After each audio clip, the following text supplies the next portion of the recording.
monetizing digital services since 2004, boosting the entertainment industry by making digital content accessible for everyone.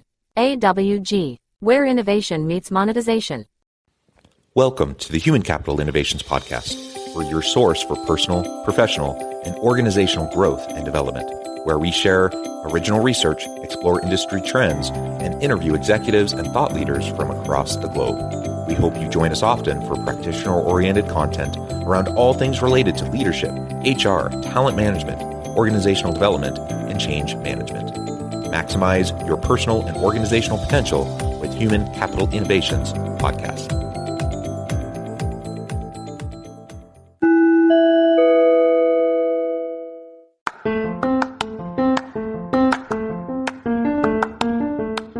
If you enjoy the Human Capital Innovations Podcast, enjoy ad-free listening by going to the Patreon page, and please consider contributing even at the producer or sponsorship level. And please leave a review. Thank you for your support.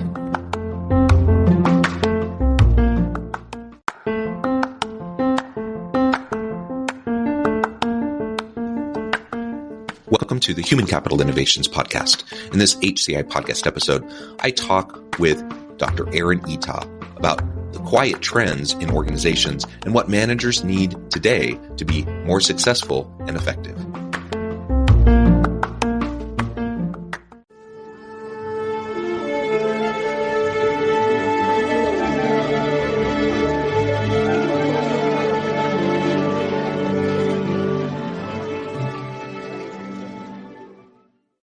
Aaron Ita, welcome back to the Human Capital Innovations Podcast. Thank you so much, Sean. I'm so glad to be here. It is a pleasure to have you back. We had a really nice conversation previously, I don't know, maybe 6 months ago or so, on the Connection Crisis Report. Today, we're going to be talking about quiet trends in organizations and what managers need to do today to be more successful and effective in leading their teams and their organizations. And I'm really excited to have you back. You're joining us from the Michigan area. I'm south of Salt Lake City in Utah. I think we're both in very cold locations. So all of you in the audience who are in warmer climates, we're a little bit jealous of you right now. But it is good to have variety, isn't it? Again, a pleasure to have you, Aaron. As we get started, I just wanted to share Aaron's bio with everybody. Dr. Aaron Ita is an occupational health psychologist who has published research on employee well-being in over 30 outlets, such as the Journal of Applied Psychology, and has been featured in media outlets such as Harvard Business Review. Aaron currently serves BetterUp in translating data to insights and helps to bring the science of BetterUp to life through content marketing. Aaron received her PhD in industrial organizational psychology from the University of South Florida. And I could go on and on. You've done so many really cool things, but I'm going to pause there. Anything else you would like to share with me or my audience before we dive on in? Yeah, no, that's great. I'm so excited to be able to share some of our research from BetterUp, which, I'm in a really privileged position to be able to peek in at all kinds of different types of data that we have on the general workforce today. So excited to share.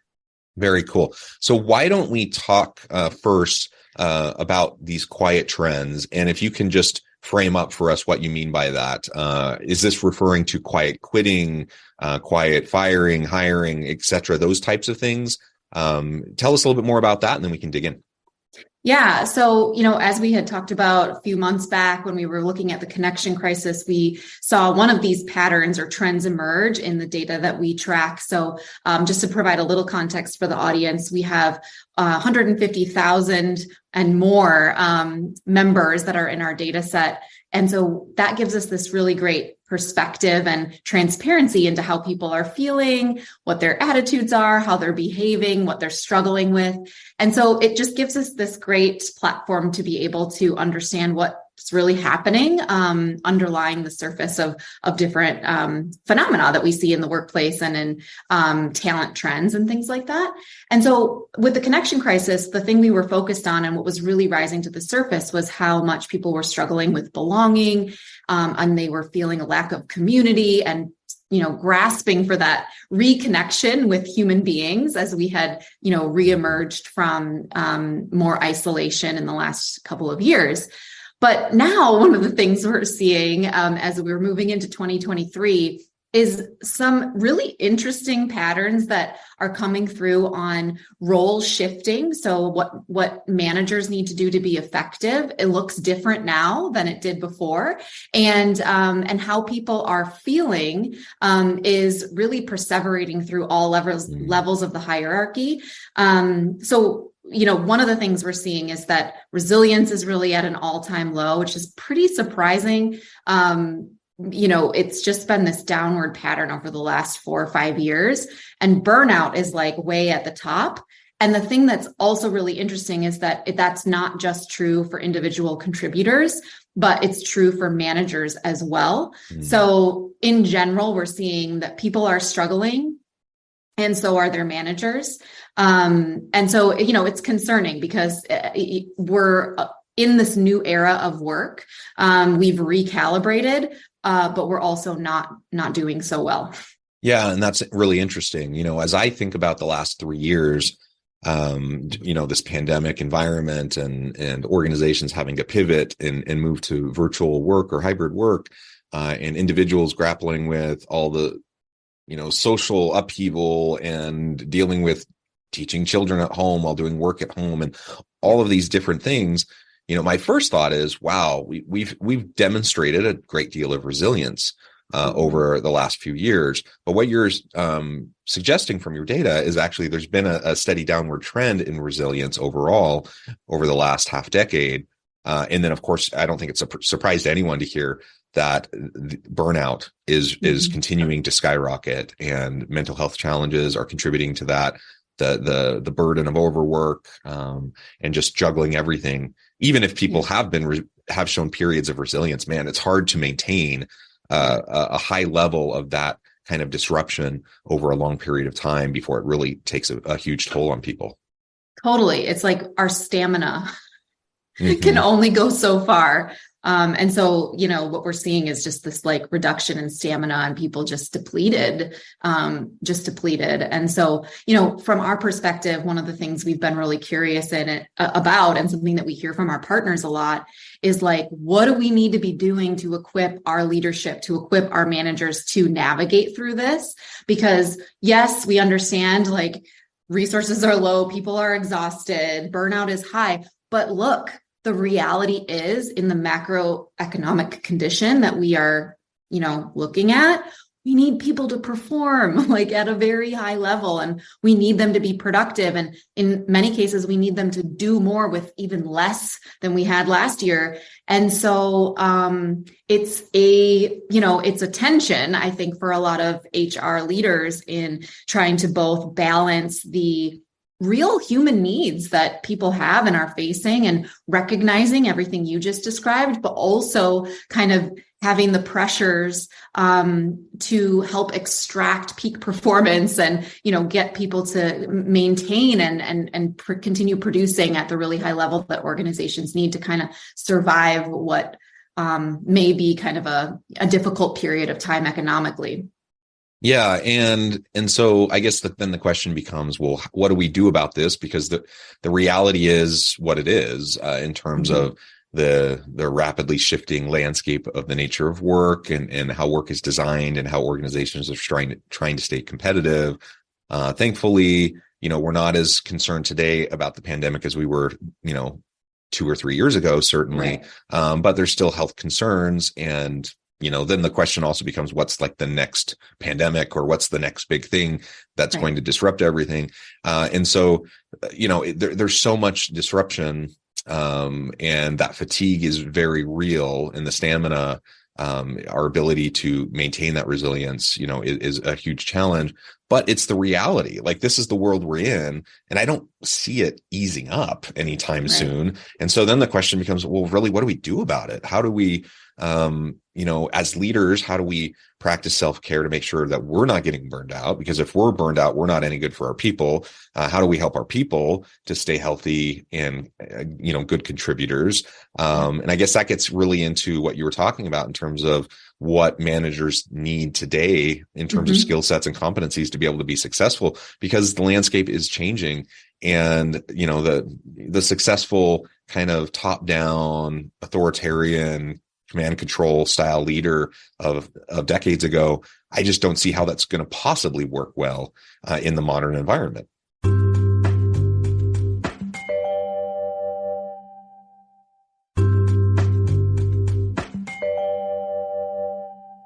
Monetizing digital services since 2004. Boosting the entertainment industry by making digital content accessible for everyone. AWG, where innovation meets monetization.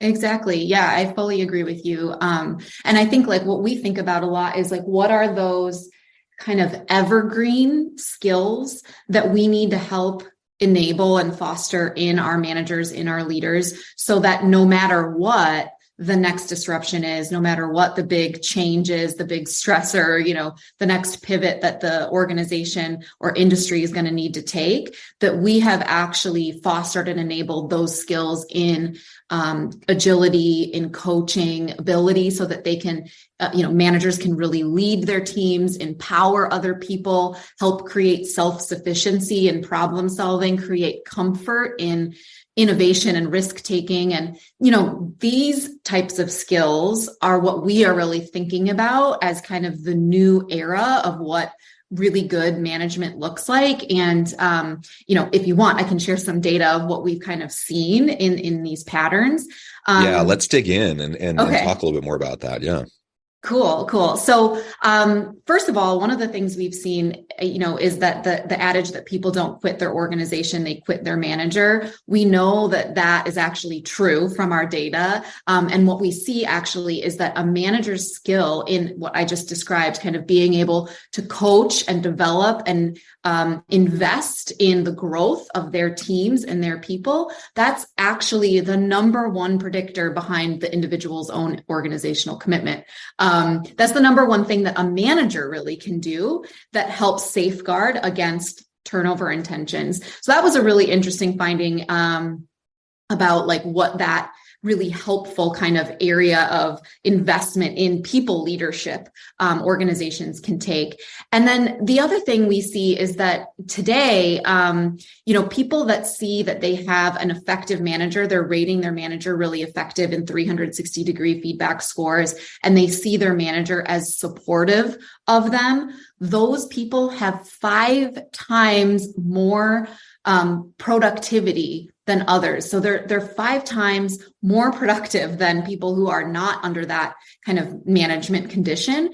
And so these couple insights combined kind of make a really clear story or a clear insight takeaway that's like, people will perform, like even under these conditions, people will be committed and they will perform for a clear and focused and inspirational, supportive manager. And so that people engagement and how people are skilled in leading other human beings, not like you said, the command and the control, the planning, the more managerial skills, but really those human-centric skills are really helpful for inspiring the type of outcomes in teams that I know so many organizations are caring about. So that's fantastic. In your data, you see that people are 5 times more effective under that kind of a leader. So individual team members, of course, are producing at higher levels. That's fantastic.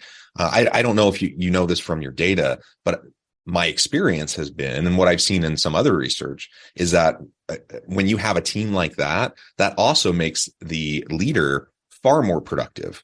They're spending far less time actually spending their time and energy putting out fires, trying to deal with, the personality and interpersonal communication issues and all that stuff that often happens within teams that can really be disruptive and a time suck and just suck all the oxygen out of the room.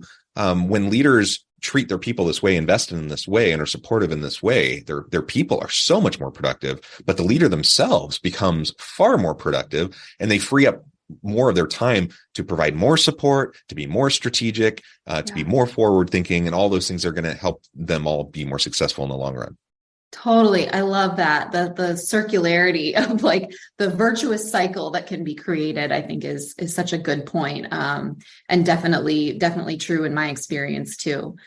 I love that. And the other thing that we kind of looked at was like using these 360-degree feedback scores. So of course, like that's taking an individual manager and then asking, their manager, their peers, their subordinates to provide these ratings of the manager. And when we looked at that, and we looked both from 2019 and prior, and then to 2023. And something that we saw that was really cool, or at least, really fascinating, I guess I would say, is that the managers who are rated as highly effective tend to do three things differentially well today than before. So those three things are being really aligned with their teams. So passing on that cohesion around team goals, around the higher level strategy, that alignment skill is super important. And I think part of that is likely driven from being now in a dispersed workforce where, if you're an employee, you really are relying on your direct manager, your direct supervisor to help you contextualize and understand the environment, because really that's one of the primary windows of insight you have into what's happening in the other, parts of the broader organization. So the more a manager is able to be successful in alignment, the higher their scores as effective are today. And that's differentially higher today than before. The same thing about focus. So being able to help people put their energy in the most, the highest impact things and kind of cut through the noise a bit. That's really helpful. And then the other thing is, you mentioned, being forward looking and future focused, and how, really good managers have teams that are going to help them be able to have that bandwidth. And that's what we see here, is that when a team has a leader that's able to proactively be thinking about what's coming down the pike and, what's around the next corner, those teams are outperforming. So a leader that does all those three things well gets 53% higher performance out of their teams. And that's regardless of work arrangement. So that finding held steady, whether we looked at only teams in office, only teams that are hybrid, and only teams that are remote. So that was really cool. And then those three things combined are 32% more predictive today than in 2019. So the differential, value on being able to do those things well is really significantly greater now than it was before. And again, I think that kind of ties back to the way that we work now is different. And so we need a little bit different displays of behavior from our manager to feel like we can really be impactful. Yeah, very well said. And those are tremendous statistics that you just shared. So for anyone listening who's thinking, well, this sounds all nice and good and warm and fuzzy and et cetera. No, this isn't. I mean, it is good. It is warm and fuzzy, I suppose. I love it can be human, that we can be human centric. And I love that we can focus on the individual and that we can help empower people. I think all of those concepts are wonderful in and of themselves, but there's such a clear bottom line positive impact on all of these things for the business. So even if you're just a really raw kind of dollar and cents kind of person, looking at those numbers and you just want to improve performance, output, whatever, this is a really great way to do it. And you're treating your people better, and they're going to want to come to work, and they're going to be excited about coming to work and all of those things. So it's just a no-brainer, a clear business case, a clear human case. So we just need to be doing more of this and developing these competencies within the leadership in our companies.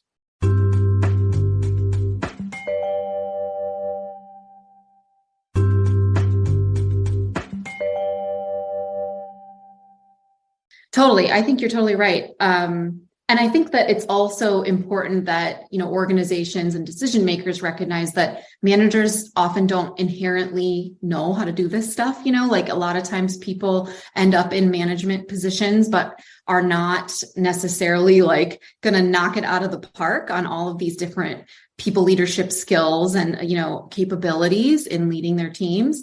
And so, I think it's also good to recognize, the support that's needed for the managers to be able to do the support that's needed for, all of the individual contributors and rest of the organization.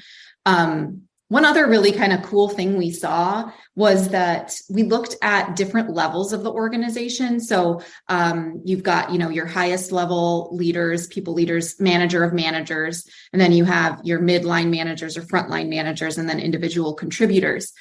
And one of the things we saw that was super interesting, I think, was that in 2019, we looked at like, what is predictive of being rated as a highly effective manager by your 360-degree feedback.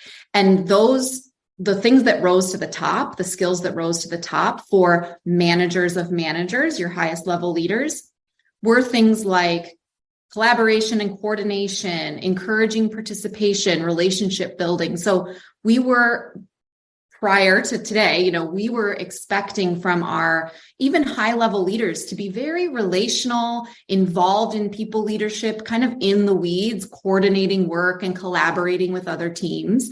But now in 2023, we asked that same kind of question, like, what does a highly effective manager look like according to 360-degree ratings today? And guess who is now holding the bag for all of that work that before we said was, oh, that's a good manager of managers, right? Like that's what a good manager of manager looks like. Now it's the frontline and mid-level leaders that are doing those things and getting high ratings. So what that means is that the frontline managers are doing more of what their bosses used to do. And we're expecting some trickle down of responsibility further into the layers of the organization. And those midline and frontline leaders are actually having to kind of embody the skills that maybe historically we left more to the higher levels of leadership. And so that was like a really fascinating pattern that kind of came through. And I think kind of ties back to what I started out saying, which is that, we can't expect every manager to just magically know how to do this. There is going to be some, intervention and support that's going to be needed to help people really practice and learn those skills in a safe space, especially now in a dispersed environment. Yeah. And I don't know if that's something that comes out of your data at all, but I'm wondering your thoughts on what those interventions can and should look like as we're trying to develop leaders. Because again, many leaders have had great success in their careers up to this point, doing things that may not actually prove successful moving forward. And it can be hard to train anybody, but especially if someone, has had success behaving one way and now they need a pivot. Exactly. It can be hard for them to even realize it's necessary, let alone go through the work of developing those new habits, the new skills and approaches in dealing with their people. Totally. Okay.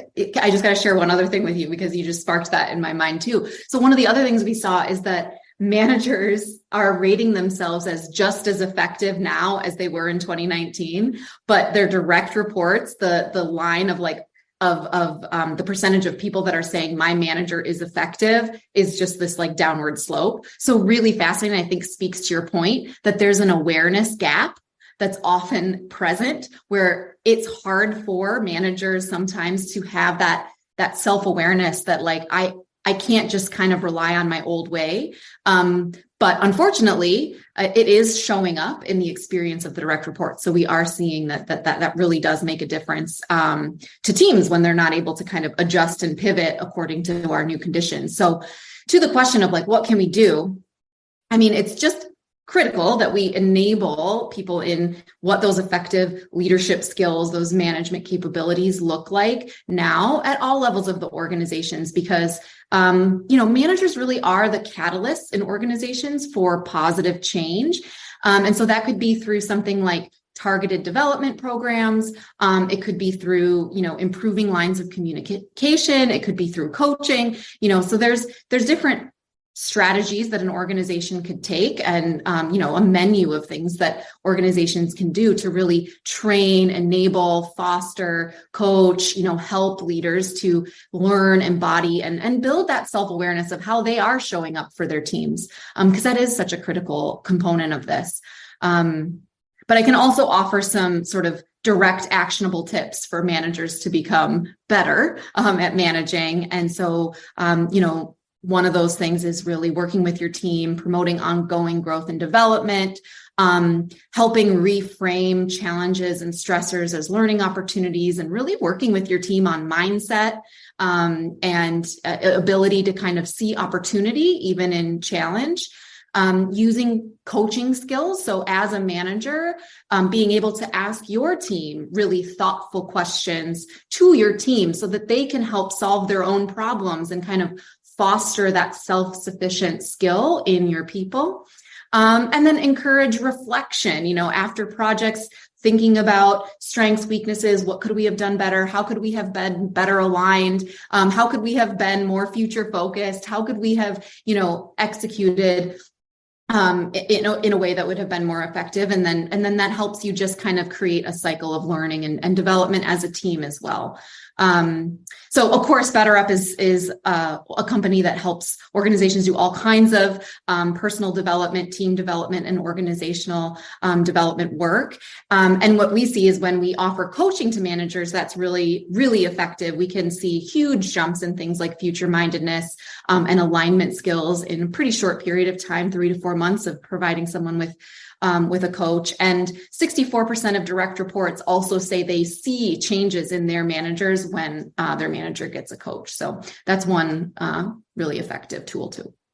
Yeah, I love it. And I love your emphasis on just overall development of a learning culture within the team. I just think that that's so important. And a leader can really set the tone for that and provide the modeling and the example to help that to happen. Well, Erin, this has just been a really fun conversation. I know at the time I need to let you go here in just a minute, but before we wrap things up for today, I wanted to give you a chance to share with the audience how they can connect with you, find out more about your work, your team, and then give us the final word on the topic for today. Yeah, awesome. Please check out all of our research and insights. You can find them on betterup.com. We've got different research reports and insight blogs and other kinds of content. So you can learn from what we're learning and take those insights and apply them to your world. And I'm also always happy and open to make connections with anyone. You can find me on LinkedIn at LinkedIn and Erin Eatough. I think my final word here is that your managers in your organizations now more than ever are so critical. They're a critical channel for enterprise effectiveness. And it's just extremely important to invest in the right skills to help everyone in your organization thrive in today's conditions. Wonderful. Thank you, Erin, so much. It's been a real pleasure. I encourage my audience to get connected with Erin, check out her work, check out her team. And as always, I hope everyone can stay healthy and safe, that everyone can find meaning and purpose at work each and every day. And I hope you all have a great week. Do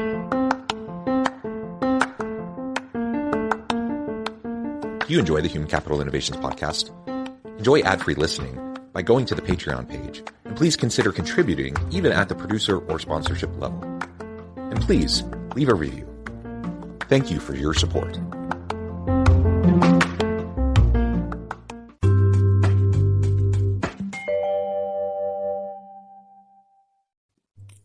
Thanks again for joining us for this episode of the Human Capital Innovations Podcast. I hope you stay healthy and safe and that you have a great week.